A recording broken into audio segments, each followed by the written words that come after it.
Monopoly के अमीर आदमी को याद कीजिए। कैसा दिखता है वो? लंबी टोपी, मूंछें और मोनोकल, है ना? लेकिन असल में ऐसा है नहीं। उसके पास कभी मोनोकल था ही नहीं।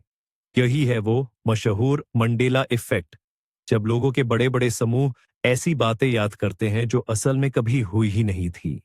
इस वीडियो में हम जानेंगे कि ये हमारी सामूहिक याददाश्त की चूक है या फिर कुछ ज्यादा ही अजीबोगरीब बात जो खुद हमारी वास्तविकता में किसी गड़बड़ी की ओर इशारा करती है। इस घटना को ये नाम नेल्सन मंडेला की वजह से मिला है। दुनिया भर में हजारों लोगों को पूरा यकीन था कि नेल्सन मंडेला की मौत 1980 के दशक में जेल में हो गई थी। उन्हें तो इससे जुड़ी खबरों के प्रसारण तक याद थे। लेकिन असल में मंडेला जेल से रिहा हुए और उनकी मृत्यु 2013 में जाकर हुई। पैरानॉर्मल शोधकर्ता फियोना ब्रूम ने जब इस सामूहिक गलत याददाश्त को देखा तो उन्होंने इस घटना को मंडेला इफेक्ट का नाम दिया। तो चलिए कुछ ऐसे मशहूर उदाहरणों पर गौर करते हैं जो आपको अपनी ही वास्तविकता पर सवाल उठाने पर मजबूर कर देंगे। और शुरुआत करते हैं पॉप कल्चर के एक असली दिग्गज से, एक ऐसे वाक्य से जिसे आपको लगता है कि आप रट चुके हैं। कल्पना कीजिए Star Wars The Empire Strikes Back film के क्लाइमेक्स की। एक शानदार लाइटसैबर लड़ाई। ल्यूक स्काईवॉकर सदमे में है। उसने अभी अभी अपना हाथ खोया है और तभी डार्थ वेडर उसे एक भयानक सच बताने की तैयारी कर रहा है। वह कौन सा वाक्य बोलता है? मैं शर्त लगा सकता हूं कि आपके दिमाग में अभी गूंजा होगा, ल्यूक, मैं तुम्हारा पिता हूं।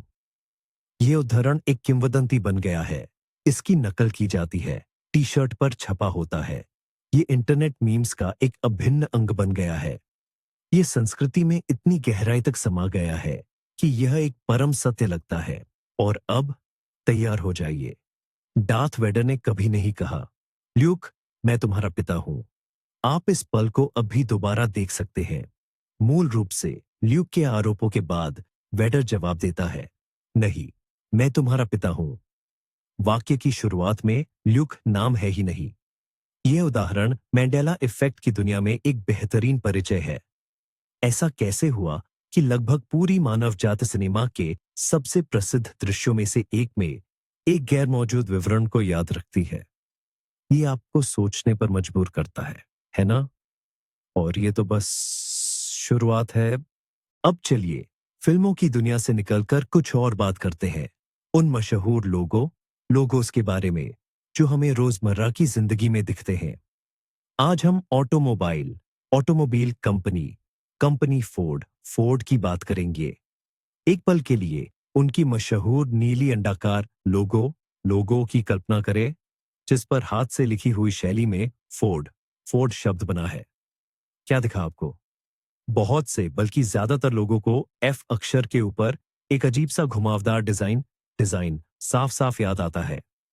एक ऐसा स्टाइलिश थोड़ा पुराना सा घुमाव जो कुछ हद तक सूअर की पूंछ जैसा दिखता है। यह लोगो का इतना स्वाभाविक हिस्सा लगता है कि इसकी अनुपस्थिति सोच में डाल देती है। लेकिन सच तो यह है कि वह घुमाव वहां है ही नहीं। और सबसे हैरान करने वाली बात तो यह है कि कम से कम उस सबसे पहचाने जाने वाले और बड़े पैमाने पर इस्तेमाल होने वाले लोगों में जिसे दशकों से इस्तेमाल किया जा रहा है, वह कभी था ही नहीं। आप अभी गूगल करके देख सकते हैं। ये मंडेला इफेक्ट का एक और क्लासिक उदाहरण है। हमारा दिमाग न जाने क्यों इस डिटेल को अपने आप जोड़ लेता है। इसे तार्किक और स्टाइल के हिसाब से सही मानता है। लेकिन सच्चाई एक बार फिर पूरी तरह से अलग है। ऐसा क्यों होता है? शायद हमारा दिमाग बस चीजों को ज्यादा सुसंगत और पूरा देखना चाहता है और इसीलिए वो एक ऐसा स्ट्रोक जोड़ देता है जिसे वह वहां होने वाला मानता है। हमारा बचपन जो हमारी यादों में इतना अटल और स्थायी लगता है, वो भी मंडेला इफेक्ट की चपेट में आ सकता है। आपको बग्स बनी, डैफी डक और दूसरे मजेदार किरदारों वाले कार्टून याद होंगे। उन कार्टून सीरीज का नाम क्या था? लगभग हर कोई बिना सोचे समझे जवाब देगा, लूनी टून्स। और यह जवाब पूरी तरह से तार्किक लगता है, क्योंकि टून्स टून्स शब्द कार्टून्स कार्टून्स का संक्षिप्त रूप है, यानी कार्टून। सब कुछ एकदम सही बैठता है। लेकिन अफसोस, हमारा तर्क हमें फिर से धोखा देता है।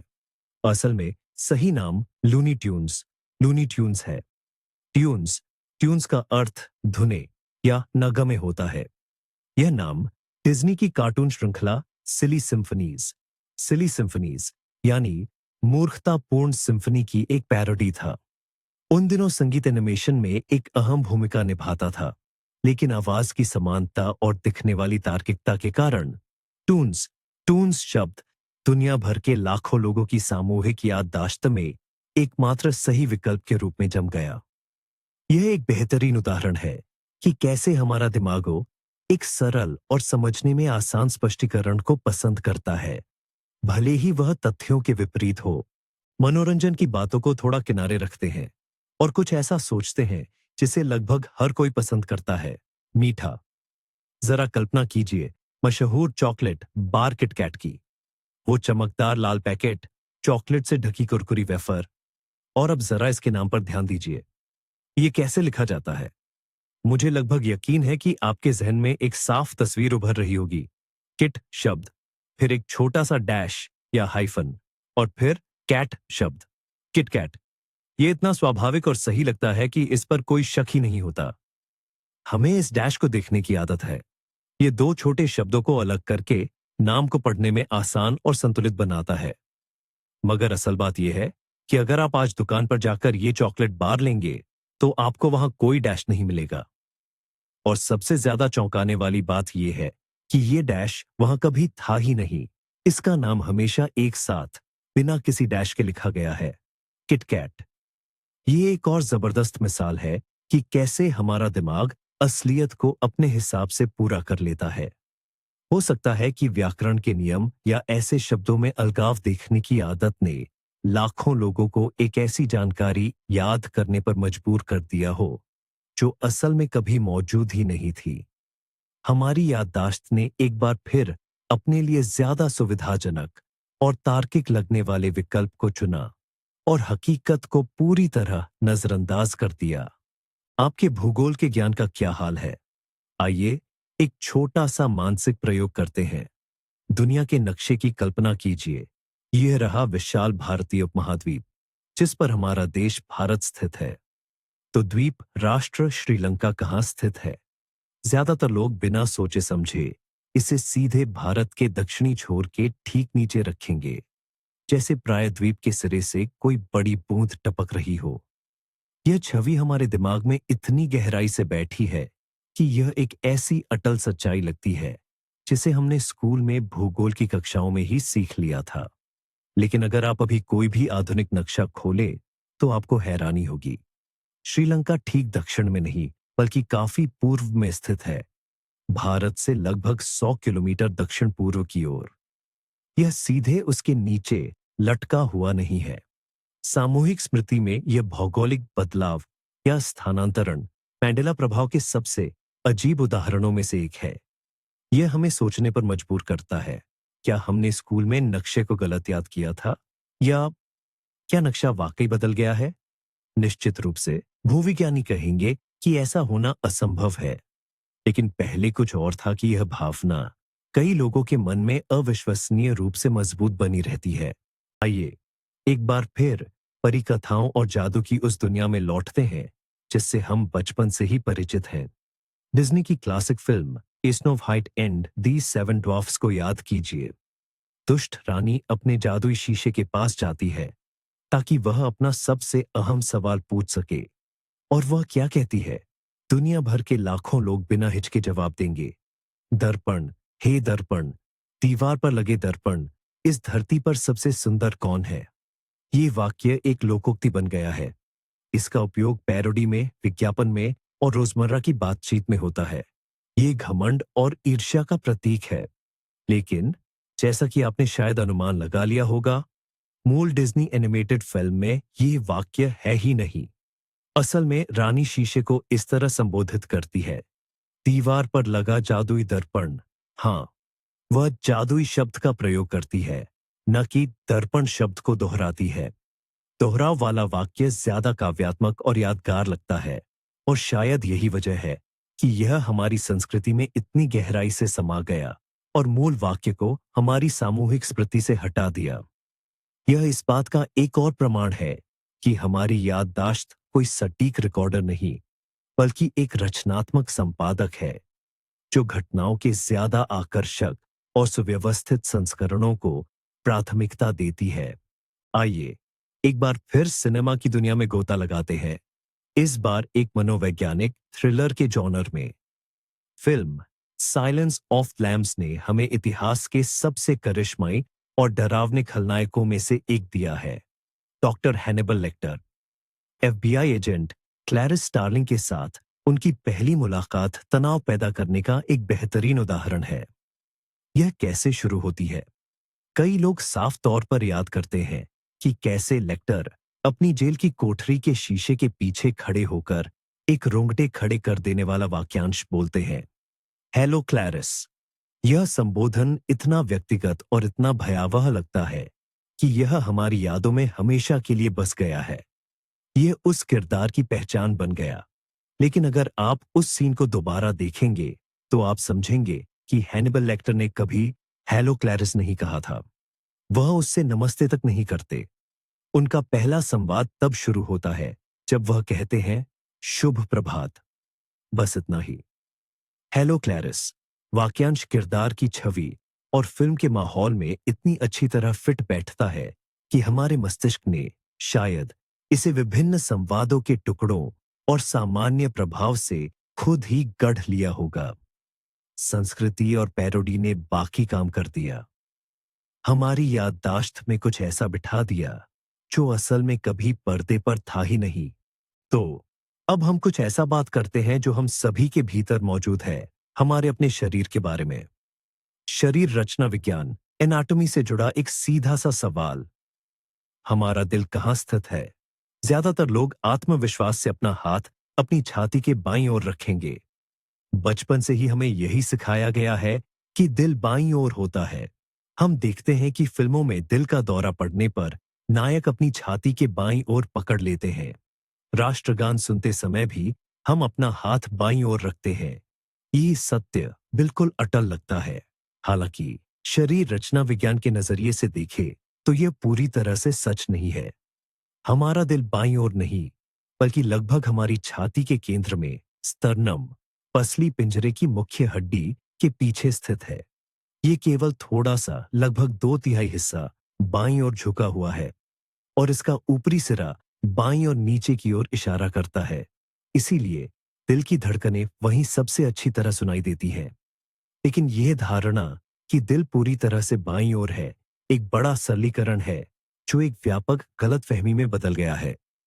यह इस बात का एक उदाहरण है कि कैसे मैंडेला इफेक्ट न केवल पॉप संस्कृति को प्रभावित कर सकता है, बल्कि हमारे अपने बारे में बुनियादी वैज्ञानिक जानकारी को भी प्रभावित कर सकता है। तो हमने कई चौंकाने वाले उदाहरण देखे हैं, पर आखिर ये सब क्यों होता है? चलिए इन पहेलियों से निकलकर संभावित जवाबों की ओर बढ़ते हैं और शुरुआत करते हैं सबसे वैज्ञानिक और जमीनी स्पष्टीकरण से। मनोवैज्ञानिक इस घटना को कॉन्फैबुलेशन कहते हैं। सुनने में जटिल लगता है, लेकिन इसका सार बहुत सीधा है। हमारा दिमाग कोई एकदम सटीक वीडियो रिकॉर्डर नहीं है जो घटनाओं को पूरी सटीकता के साथ रिकॉर्ड करता हो। हमारी याददाश्त तो एक ऐसे एडिटर की तरह है जो लगातार जानकारी पर काम करता रहता है। जब हमारी यादों में कोई कमी या विसंगति होती है तो दिमाग उन्हें खाली नहीं छोड़ता। यह सक्रिय रूप से अधूरी जानकारियों को पूरा करता है, विभिन्न यादों को आपस में मिलाता है या अपनी समझ के अनुसार तार्किक लगने वाले तत्वों को गढ़ता है ताकि अतीत की एक पूरी और सुसंगत तस्वीर बन सके। हम यह सब अनजाने में करते हैं। दिमाग बस खाली जगहों को सबसे संभावित जानकारी से भर देता है। यही वजह है कि ल्यूक, मैं तुम्हारा पिता हूं वाला वाक्यांश हमें ज्यादा सही लगता है, क्योंकि यह अधिक नाटकीय और सीधा है। कॉन्फैबुलेशन कोई झूठ नहीं है, बल्कि हमारी याददाश्त की कार्यप्रणाली का एक स्वाभाविक हिस्सा है। और यही मैंडेला इफेक्ट के कई मामलों की जड़ में है। दूसरा महत्वपूर्ण वैज्ञानिक कारण है गलत जानकारी का असर। कल्पना कीजिए कि आप किसी घटना के गवाह बने। आपकी याददाश्त में वह घटना दर्ज हो गई, लेकिन इसके बाद आप कई बार दूसरों से या खबरों में उस घटना का थोड़ा तोड़ मरोड़ कर पेश किया गया या बदला हुआ रूप सुनते या पढ़ते हैं। धीरे धीरे यह बाहरी और गलत जानकारी आपकी अपनी याददाश्त में घुल मिल सकती है और उसे बदल सकती है। फिर आप ईमानदारी से मानने लगेंगे कि आपको वही बदला हुआ या विकृत संस्करण ही याद है। इंटरनेट के द्वार में यह असर हजारों गुना बढ़ गया है। मीम्स, कोट्स, आर्टिकल्स, वीडियो, ये सब मिलकर एक जबरदस्त सूचना प्रवाह पैदा करते हैं।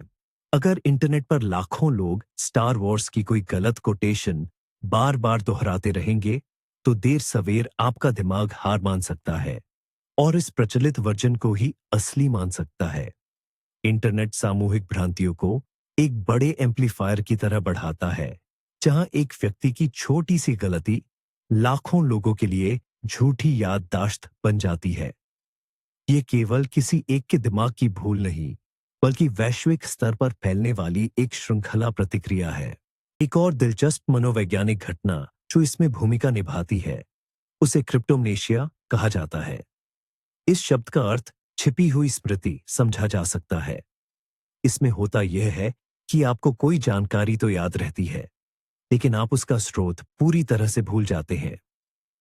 आपका मस्तिष्क इस जानकारी को किसी सुनी या पढ़ी हुई बात के रूप में नहीं, बल्कि अपने ही विचार या एक सच्ची याद के रूप में ग्रहण करता है।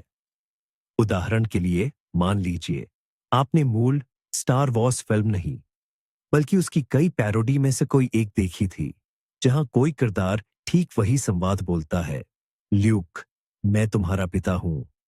कई साल बीत जाते हैं और जानकारी का स्रोत यानी वह पैरोडी आपकी याद से मिट जाती है, लेकिन वह यादगार वाक्य आपके दिमाग में रह जाता है और आपका मस्तिष्क जब उसका स्रोत नहीं ढूंढ पाता तो गलती से उसे मूल फिल्म से जोड़ देता है, जिसे आपने शायद देखा भी होगा। आपको पूरा यकीन होता है कि आपने ये संवाद वहीं सुना था। क्रिप्टोमनेशिया ही समझाता है कि कैसे किताबों, पैरोडी और बातचीत जैसे विभिन्न स्रोतों से मिले छोटे छोटे अंश हमारे दिमाग में घुल मिलकर किसी खास घटना की एक ही लेकिन झूठी याद बन जाते हैं। इसके अलावा हमारे दिमाग की सादगी और पैटर्न खोजने की स्वाभाविक प्रवृत्ति को नजरअंदाज नहीं किया जा सकता। दिमाग काफी हद तक एक आलसी अंग है, जिसका मतलब है कि यह हमेशा ऊर्जा बचाना चाहता है और जानकारी को संसाधित करने के लिए सबसे छोटा और आसान रास्ता चुनता है। जब हम किसी नई चीज का सामना करते हैं, तो दिमाग उसे हमारे पहले से मौजूद पैटर्न और रूढ़ियों में फिट करने की कोशिश करता है। आइए लूनी ट्यून्स के उदाहरण पर गौर करें। हमें लगता है कि कार्टून के नाम में ट्यून्स, धुनी, की बजाय टून्स, कार्टून पात्र ज्यादा सही होता, क्योंकि हम नाम को सीधे उसकी सामग्री से जोड़ते हैं। हमारा दिमाग कार्टून शब्द को देखते ही सबसे उपयुक्त पैटर्न यानी टून्स को चुन लेता है और उस विकल्प को अनदेखा कर देता है जो कम स्पष्ट भले ही सही हो। ठीक इसी तरह वह किट कैट में खुद ही एक हाइफन जोड़ देता है, क्योंकि ऐसा करने से नाम परिचित व्याकरणिक पैटर्न के अनुरूप लगता है। यह संज्ञानात्मक सरलीकरण एक शक्तिशाली तंत्र है जो हमें दुनिया में तेजी से चीजों को समझने और उन्हें व्यवस्थित करने में मदद करता है। लेकिन कभी कभी यह हमारे साथ ऐसा खेल खेल जाता है कि स्थायी झूठी यादें बन जाती हैं। तो अब इस उबाऊ विज्ञान को एक तरफ रखकर आइए उन सिद्धांतों की बात करें जिनसे रीढ़ में सिहरन दौड़ जाती है। क्या होगा अगर मैंडेला इफेक्ट हमारे दिमाग की कोई गड़बड़ी नहीं, बल्कि खुद वास्तविकता में ही कोई चूक या बदलाव है? सबसे लोकप्रिय वैकल्पिक सिद्धांतों में से एक है समानांतर ब्रह्मांडों या मल्टीवर्स का सिद्धांत। इस परिकल्पना के अनुसार अनंत समानांतर वास्तविकताएं मौजूद हैं, जो हमारी दुनिया जैसी ही है, पर कुछ मामूली विवरणों में भिन्न होती है। एक ब्रह्मांड में मोनोपोली मैन के पास मोनोकल है, तो दूसरे में नहीं। एक में डार्थ वेडर ल्यूक, मैं तुम्हारा पिता हूं कहता है, जबकि दूसरे में नहीं, मैं तुम्हारा पिता हूं कहता है। इस सिद्धांत के समर्थक मानते हैं कि मैंडेला इफेक्ट उन लोगों की पुरानी यादें की है जो किसी तरह एक टाइमलाइन से दूसरी टाइमलाइन में उड़ चले गए या स्थानांतरित हो गए हैं। उन्हें वो वास्तविकता याद है जिसमें वे पहले रहते थे, लेकिन अब वे हमारी थोड़ी बदली हुई दुनिया में आ गए हैं। यह भले ही साइंस फिक्शन जैसा लगे, लेकिन यह विचार कल्पना को लुभाता है और इस बात की एक बहुत ही शानदार व्याख्या प्रस्तुत करता है कि क्यों हमारी यादें इतनी वास्तविक लगती हैं। मल्टीवर्स के सिद्धांतों से आगे बढ़ते हुए आइए अब इन सारी अजीबोगरीब घटनाओं के एक संभावित जिम्मेदार पर गौर करते हैं। साजिश के सिद्धांतों में यकीन रखने वाले कुछ लोग सर्न और उनके लार्ज हैड्रॉन कोलाइडर पर उंगली उठाते हैं। यह एक विशालकाय कण त्वरक पार्टिकल एक्सेलरेटर है जिसे ब्रह्मांड के मौलिक नियमों का अध्ययन करने के लिए बनाया गया है। वैज्ञानिक यहां कणों को प्रकाश की गति के करीब की रफ्तार से टकराते हैं ताकि महाविस्फोट बिग बैंग के तुरंत बाद की स्थितियों को फिर से बनाया जा सके। तो इस सिद्धांत के अनुसार सर्न में होने वाले प्रयोग इतने शक्तिशाली हैं कि वे स्वयं स्पेस टाइम अंतरिक्ष समय की संरचना को प्रभावित कर सकते हैं। इस विचार के समर्थक मानते हैं कि वैज्ञानिकों ने अनजाने में ही सही हमारी समय रेखा टाइमलाइन को नुकसान पहुंचाया हो सकता है, सूक्ष्म ब्लैक होल बनाए होंगे या यहां तक कि कई समानांतर वास्तविकताओं को एक में अविलय कर दिया होगा। इस ब्रह्मांडीय गड्ढब्धि कॉस्मिक ग्लिच के परिणाम स्वरूप हमारे साझा इतिहास के छोटे मोटे विवरण बदल गए हैं, लेकिन पुरानी वास्तविकता की यादें कुछ लोगों के मन में अभी भी जिंदा है। यकीनन भौतिक विज्ञानी फिजिसिस्ट ऐसे अनुमानों को पूरी तरह से बकवास मानते हैं, लेकिन कई लोगों के लिए यह कोलाइडर पदार्थ के साथ खतरनाक खिलवाड़ का प्रतीक बन गया है जो हमारी पूरी वास्तविकता के लिए अप्रत्याशित परिणाम ला सकता है। लेकिन क्या हो अगर सच्चाई इससे भी ज्यादा सीधी और साथ ही ज्यादा पेचीदा हो? क्या हो अगर हमारी पूरी वास्तविकता एक अत्यंत जटिल कंप्यूटर सिमुलेशन से ज्यादा कुछ नहीं है? यह परिकल्पना, जिसे सिमुलेशन परिकल्पना के नाम से जाना जाता है, सुझाती है कि हम सभी किसी अति बुद्धिमान इकाई या भविष्य की सभ्यता द्वारा निर्मित मैट्रिक्स जैसी चीज के भीतर रह रहे हैं। ऐसे में मंडेला प्रभाव को एक बहुत ही सरल और तार्किक स्पष्टीकरण मिल जाता है। ये हमारी सिमुलेशन के प्रोग्राम कोड में बस बग, गड़बड़ियां या अपडेट है। कल्पना कीजिए कि डेवलपर्स ने कोई छोटा सा बदलाव करने का फैसला किया, जैसे किट कैट नाम से हाइफन हटाना या किसी पुरानी फिल्म के डायलॉग को ठीक करना। वे एक पैच लगाते हैं और वास्तविकता बदल जाती है।